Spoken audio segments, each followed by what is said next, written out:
They said I was losing things. My reading glasses. My checkbook. My mother's silver brooch. My son wrote every one of them down on a list, and he gave that list to a judge to prove that his mother's mind was going. Then, at Thanksgiving dinner, my daughter-in-law walked into my house wearing the thing she had sworn I lost. I was a school secretary for 40 years. I remembered 3 generations of this town by name. And I remember exactly what happened at that table. I never raised my voice. I never had to. My granddaughter asked one question. One. And 40 years of remembering did the rest. My name is Marion. I'm 68 years old, and I live in the same house on Birch Lane in Millbrook, Pennsylvania, that my husband Frank carried me into in 1979.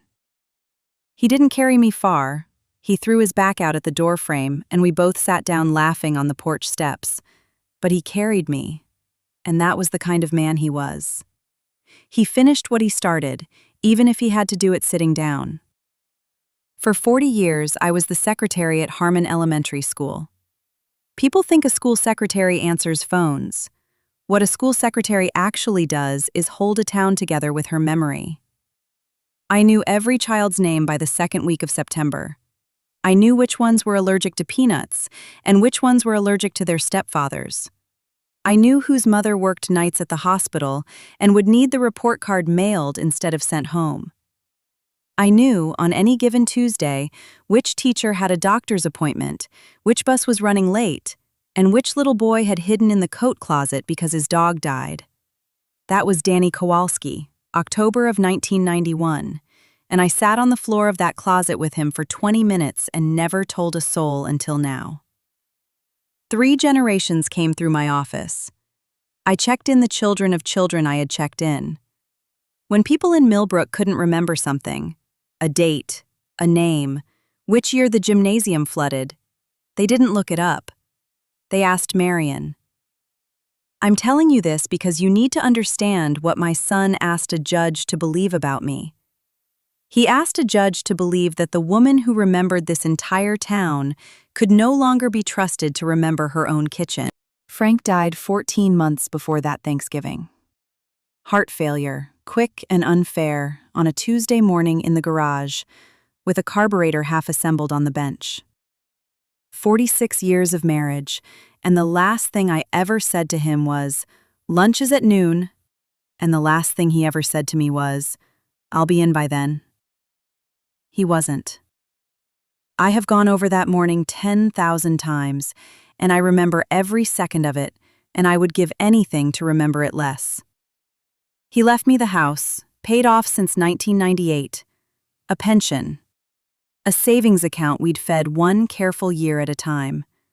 Not wealth, enough.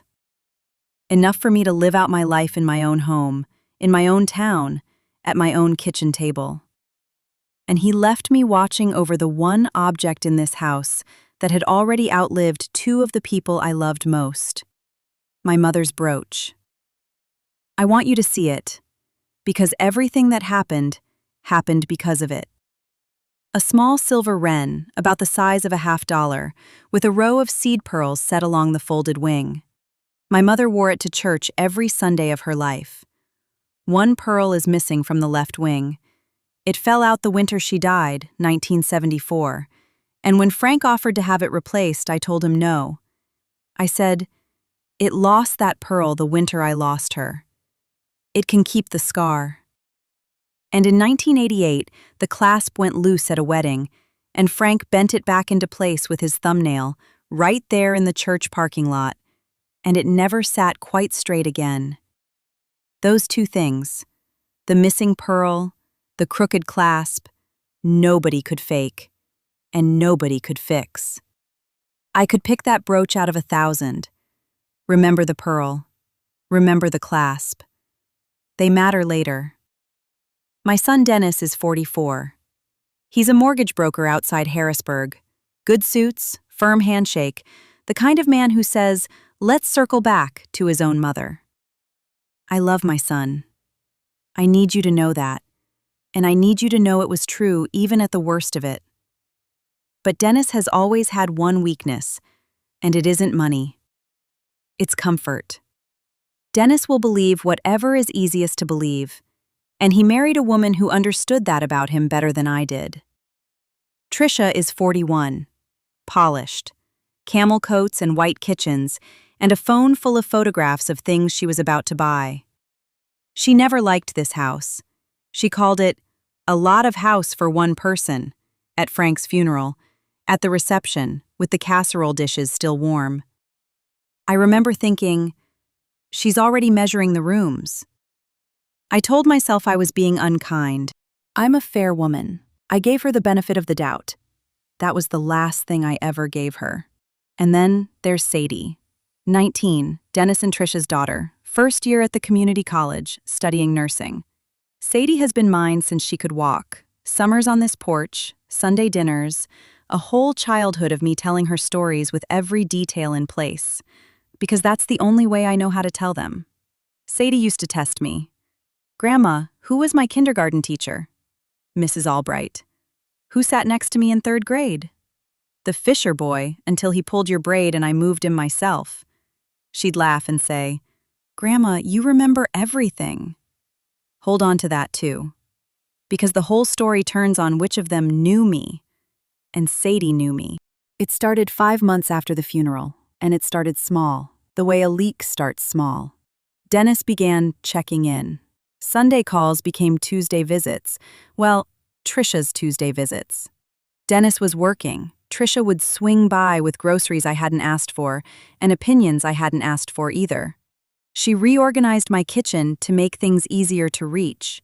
She bought me a pill organizer with the days of the week on it, though I'd been taking one blood pressure tablet with breakfast since 2011, and had never once missed it. She spoke to me slowly. She'd always spoken to me like I was slightly deaf. Now she spoke to me like I was slightly gone. The first thing to disappear was my reading glasses. Now, everyone misplaces reading glasses, I know that. But I am not everyone. 40 years of running a school office builds habits into your hands. Keys in the dish by the door, glasses on the shelf by the recipes, checkbook in the left drawer of Frank's desk. My things do not wander, because I don't put them down without noticing. That's not pride. That's just who 40 years made me. I found the glasses 3 days later, in the freezer, sitting on top of the frozen peas, neat as a display in a shop window. I want to be honest with you about what that did to me, because this is the part of the story I don't enjoy telling. I stood in front of that open freezer with the cold rolling out over my hands, and for one long, terrible minute, I believed it. I thought, this is how it starts. This is what it looked like when it started for Eleanor Voss, my friend from church, who put her car keys in the sugar bowl and was in a memory ward within 2 years. I stood there and I felt the ground tilt, and I thought about Frank being gone and the house being quiet, and I thought, maybe they're right to worry. Maybe I am slipping. That minute is what they were counting on. I understand that now. A woman my age doesn't need to be convinced she's losing her mind. She only needs to be given the first piece of evidence, and her own fear will build the rest of the case for free. But here's what they didn't count on. Fear isn't the only thing 40 years builds. When that first panic washed through me and drained away, what was left standing underneath it was a school secretary. And a school secretary doesn't feel her way through a problem. She checks the record. So I checked the record, the one I keep where nobody can rearrange it. My own memory. Tuesday, I had made soup. I'd used the peas. I had my glasses on at the stove because I was reading Frank's mother's recipe card, the one with the grease stain shaped like Ohio. I put the glasses back on the recipe shelf. I could feel the memory of doing it, the little click of habit, and then Trisha arrived, and I went out to help her carry bags, and she was alone in my kitchen for 10 minutes putting things away. I didn't say anything. I want you to understand why, because sitting quiet while someone builds a lie around you is the hardest work I've ever done. If I had accused her that day, with no pattern and no proof, I'd have handed them the story gift-wrapped. Paranoid, hostile, confused old woman, turns on the daughter-in-law who's only trying to help. I'd seen how that story goes. Everyone in my generation has seen how that story goes. So I said nothing. And the losses kept coming, and they kept getting more valuable. And that was their mistake, though it took me a while to see it. After the glasses, the checkbook. Gone from the left drawer of Frank's desk, found 2 weeks later by Tricia herself. Imagine, tucked in the linen closet between the good tablecloths. Dennis sat me down at my own kitchen table and used a voice I'd never heard from him, a careful, padded voice, the voice you use on a child near a hot stove. "Mom, this is the second time. I'm not mad. I'm worried." Then Frank's watch. His father's Hamilton, wound every Sunday for 60 years, kept in the valet tray on his dresser, where it had sat every night since the funeral, because I couldn't bear to move it. One Tuesday it was there, by Friday it wasn't. And this time, nobody found it. It was simply gone, and Dennis wrote it down. That's when I learned about the list. He let it slip, or Tricia let him let it slip, that he was keeping track for the doctor. Every loss, dated. Every stove I supposedly left on. There was one, by the way, a burner Tricia swore she found lit under an empty pan, on a day I had made nothing but toast. Every name I supposedly forgot. My son was building a file on his mother at his own kitchen table, and his wife was feeding it, one Tuesday at a time. And then, in April, the brooch. I kept it in my cedar jewelry box, top tray, left side, on the velvet, where it had lived for 50 years. I didn't wear it much anymore. Easter, weddings, funerals. I had worn it to Frank's funeral. I remember Tricia looking at it that day, longer than a person looks at an old woman's pin, and saying, "That's actually a beautiful piece, Marion." As if beauty in my house required a recount. The Tuesday after Easter, she visited. The Thursday after that, I opened the cedar box to put away my church earrings, and the velvet on the top tray, left side, was empty. I stood there a long time. I didn't cry. I'm not a crier. Frank used to say I saved it all up for the funerals of people who deserved it. But I stood there and I felt something in me go very cold, and very still, and very awake. Because a wren with a missing pearl was gone from a locked house that only 3 people had keys to, and I had stopped being confused weeks ago. When I told Dennis the brooch was missing, I had to tell him. Not telling him would have been its own evidence. I watched my son take out his phone as an add it to the list. He didn't ask who might have taken it. He didn't ask if someone had been in the house. He wrote, and I watched him write, and I knew exactly what sentence he was writing, because it's the sentence that ended up in front of a judge. Claims her mother's brooch was stolen. Claims. My son had reached the point where his mother's word came with a claims in front of it. That night, I sat at the kitchen table until well past dark, and I did the thing I had been raised and trained and built to do. I stopped grieving the losses, and I started reading them. Here is what 40 years in a school office teaches you that no one ever thinks to put on a resume.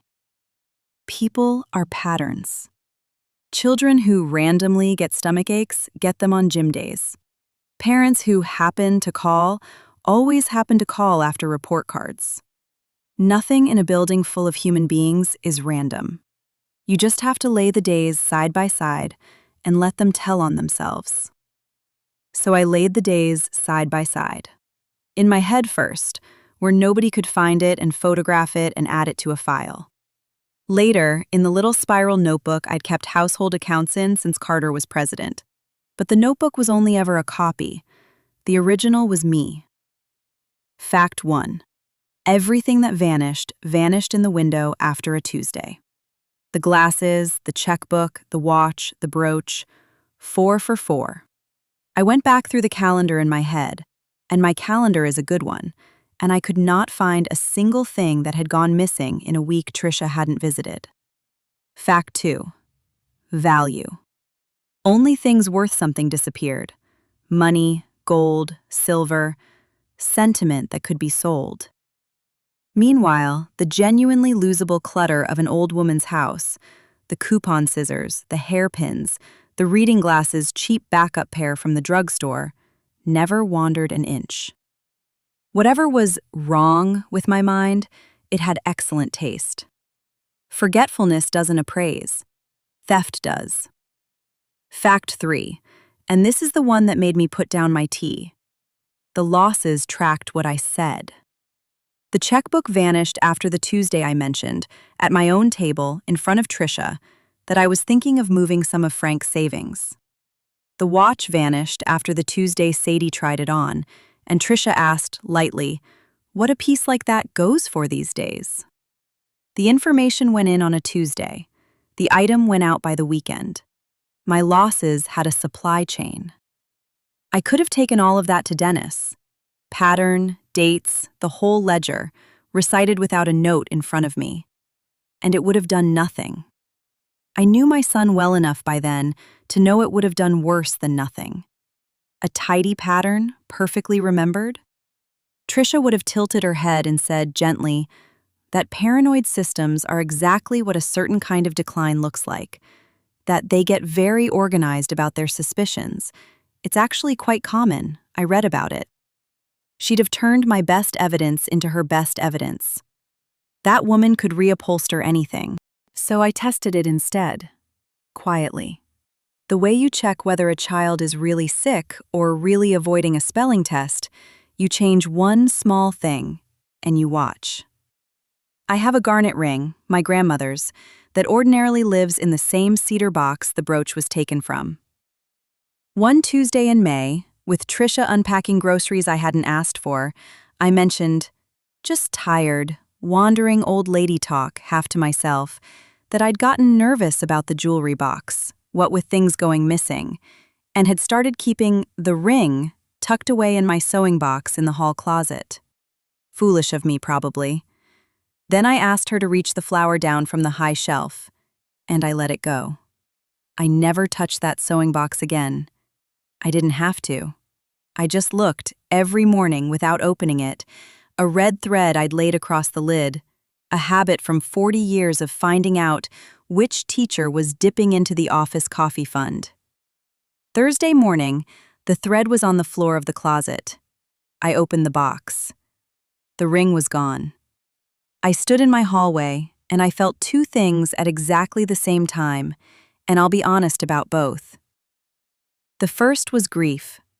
The last stupid hope going out, the hope that I'd added it all up wrong, that it was a string of coincidences, that my son's wife was only rude and not wicked. The second thing, underneath the grief, was steadier and older, and it had a school office voice, and it said, "There it is. Confirmed. Now you know. And she doesn't know you know." Information only she had received, acted on within the week. My mind wasn't leaking. My house was. It was around then that Sadie started coming on her own. Sunday afternoons, between her shifts at the nursing home where she was doing her clinical hours. And here I have to tell you about the day that, looking back, decided how this whole story would end, though neither of us knew it at the time.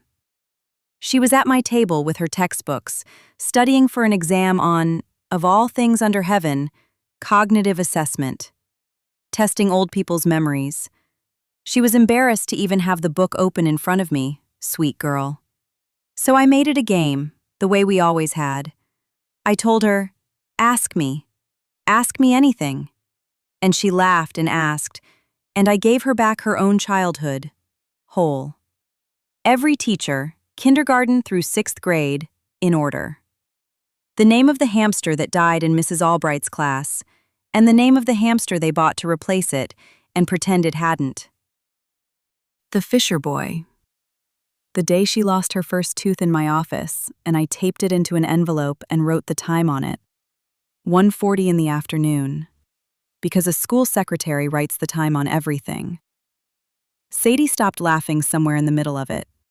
She looked at me for a long moment, and she was not a granddaughter in that moment.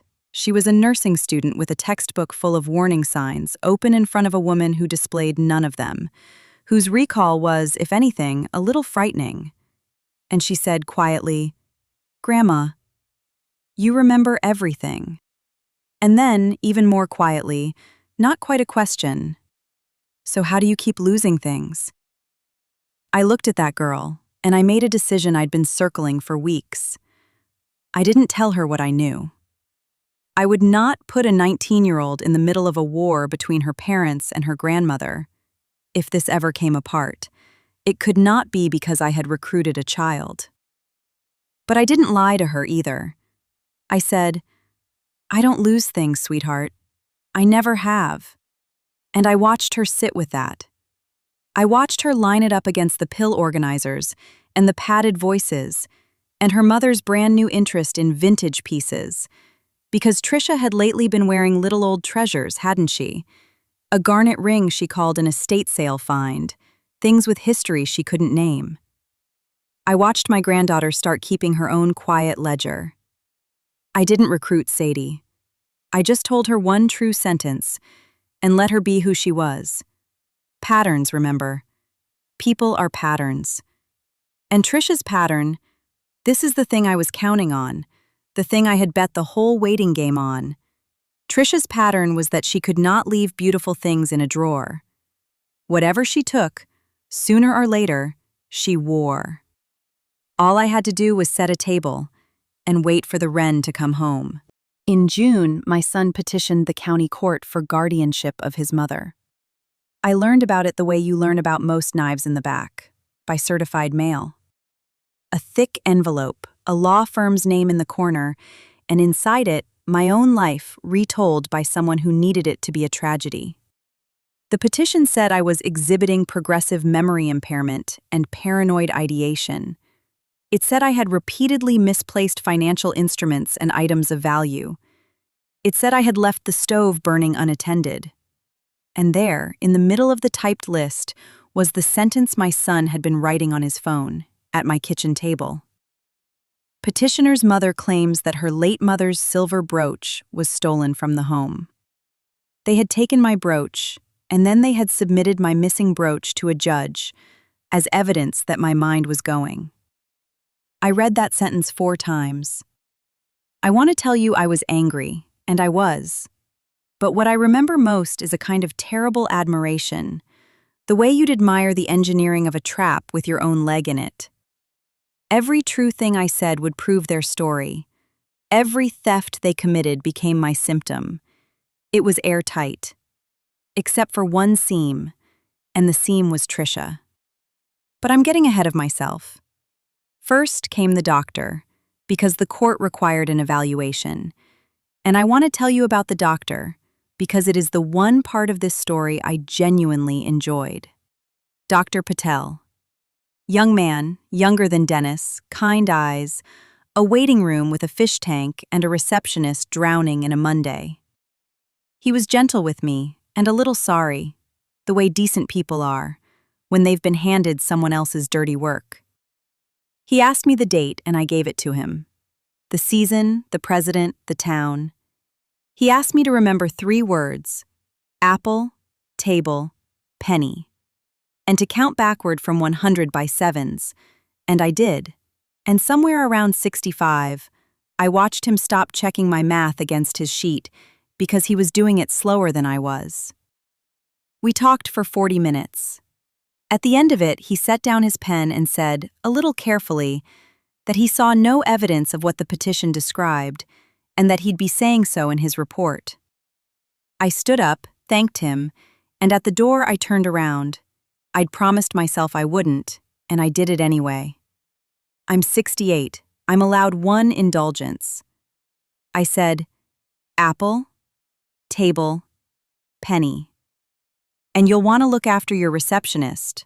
While I was in the waiting room, she filed Mr. Costa's chart in with the Costellos, and your 2:40 and your 3 o'clock are about to be the same unhappy gentleman. He checked. I heard him check as the door was closing.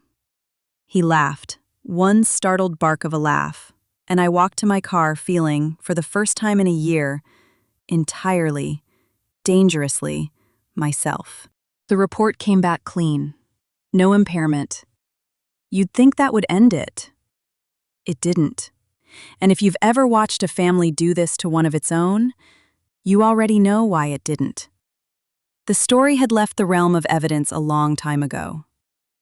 Dennis, my son, the boy I sat up with through chickenpox and heartbreak and the bar exam he failed once and never mentioned again, sat in my kitchen holding a doctor's report that said his mother was fine and told me that doctors miss the early stages all the time. Trisha had a phrase for it, of course. Showtiming, she said. Apparently frightened old women can perform wellness for strangers. Apparently the better I did, the sicker I was. That was the moment I understood, finally and completely, what I was actually up against. Not a lie about my memory, a story about my life, with a moral and a beneficiary. And you cannot argue with a story. Argue with a story, and you become its villain. Every raised word is another exhibit. No, you cannot argue with a story, but you can wait for it to contradict itself. Stories like theirs always do, because stories like theirs are built by greedy people, and greedy people cannot resist collecting their winnings early. The hearing was set for the second week of December. And so, and I know how this sounds, my lawyer, a patient woman named Ms. Okonkwo, whom I hired with my own unguarded money, thought I had lost interest in my own defense. I spent November doing something that made no sense to anyone but me. I planned Thanksgiving. Same as every year. Same table, same linens, same recipes off the same grease-stained cards. I called Dennis and told him, warmly, no hard feelings at my table, family is family. Come at 2. I called Sadie and told her to bring her appetite and her mother's pie dish back. I polished Frank's mother's silver. I set 6 places out of 46 years of habit and then quietly put the 6th setting away again and let myself miss him for exactly as long as the coffee took to brew. And then I went back to work. Because here is what I knew that nobody else at that table would know. I knew Trisha had my mother's wren. I knew Trisha could not leave a beautiful thing in a drawer. The garnet ring had already been out in the world on her hand. Renamed an estate sale find, because in her mind the danger was over. The old woman was cornered. The court date was set. Who would believe me now even if I pointed? The safer she felt, the bolder she got. And nothing on this earth was going to make Trisha Wescott feel safer than a holiday at the defeated woman's table, 6 weeks before the hearing that would hand her the house. An occasion, a new coat, a little silver something on the lapel. I didn't need to steal my brooch back. I didn't need to search her house, or hire anyone, or prove a thing. I just needed to give the wren a reason to fly home, in front of witnesses, on its own. I set the table. I am very good at setting a table. They arrived at 2:10. I heard the car doors, and I stood in my kitchen with my hands flat on the counter for one breath, the way I used to before the first bell on the first day of school. Then I went and opened my door to my family. Dennis first, wine bottle, the smile he uses on clients. Sadie behind him with the pie, cheeks cold, eyes going straight to mine. She'd been watching me for weeks, the way the young watch the old when they've started to worry. Except Sadie wasn't checking me for decline. She was checking me for battle plans. Smart girl. I gave her nothing. And then Trisha stepped up onto my porch, into my light, in a new camel coat. And on the lapel of that coat, catching the cold November sun, sat a small silver wren with seed pearls along its folded wing. I want to describe that moment honestly, because I have replayed it more times than any moment of my life, except Frank in the garage. The ground did not shake. The music did not swell. What actually happened is that time went very slow and very precise, the way it does in a car accident, and I saw everything at once. The wren, the gap in the pearls, left wing, third from the shoulder, my mother's winter, 1974. The clasp sitting crooked against the wool, because it had never sat straight since Frank's thumbnail in a church parking lot in 1988. 60 years of my family, pinned to the coat of the woman who had sworn to a judge I'd imagined it. She had not been able to resist. I had set a table for it, and she had worn it to dinner. I said, "Trisha, what a beautiful coat." And I stepped aside and let them in. I would like you to understand what the next hour cost me. I served squash soup to a woman wearing my dead mother's brooch. I passed her the rolls. I asked about her sister in Delaware. Dennis talked about interest rates. I refilled his glass. The wren sat on her lapel 4 feet from my hand, and I looked at it exactly as often as a hostess looks at any guest's pretty pin, which is to say, once, kindly, and never again. 40 years of front office composure, and I spent every year of it at that table. And I would do it again, because the trap wasn't mine to spring. That was the decision I'd made, you see. All November, I'd known I could be the one to say it, and I'd known what it would cost. The confused old woman, obsessed with that brooch again, ruining Thanksgiving, Trisha spinning it before the gravy went cold, Dennis's tired eyes. One more exhibit for December. If it came from me, it was paranoia. It had to come from someone else, unprompted, or not at all. That was the gamble. I had set the table and invited the witnesses, and now the only thing left in my plan was the one thing I had refused to script. We were at the pie when it happened. Sadie had been quiet through dinner, quiet in a way her mother, busy being gracious, never noticed. But I noticed. I'd watched that child think since before she could talk. She kept her eyes mostly on her plate, but twice, I counted, of course I counted, twice I saw her gaze go up and catch on her mother's lapel and stop, the way a tongue keeps finding the tooth that's wrong. The third time, she didn't look away. And my granddaughter, 19 years old, a nursing student with a textbook full of the warning signs her grandmother had never shown, a girl raised on the story of every object in this house, set down her fork, tipped her head at her mother's coat draped over the chair, at the little silver bird pinned there catching the lamplight, and said, in the true, clear, curious voice of someone whose worst talent was that she noticed things, "Mom, isn't that Grandma's brooch? The wren, it's missing the pearl." The room did not explode. I have to tell you that because in the version people expect, someone shouts. Nobody shouted. What happened was a silence, and I have sat in a great many silences in my life, and I want to describe this one exactly because I earned it. It was the silence of a story contradicting itself in front of its whole audience at once. Trisha laughed, one beat too late, and said it was an estate sale find. She'd had it for ages. Funny, lots of these old bird pins around. And Sadie, who did not know she was holding a knife, frowned the small, honest frown of a girl correcting a fact, and said, "No, Grandma's has the missing pearl on the left wing. From the winter her mom died. And the clasp is bent. Grandpa fixed it with his thumb at a wedding. It never sits straight. Grandma's told me 100—" She stopped. I watched her arrive. I watched my granddaughter's eyes go from the brooch to her mother's face, to the petition she wasn't supposed to know the details of. She was 19, not deaf. And I watched a nursing student check a list of symptoms against the wrong patient and find every single one. Her face went white, then still. And Dennis, my son. My son looked at the brooch, and I will tell you the truth, he knew that pin.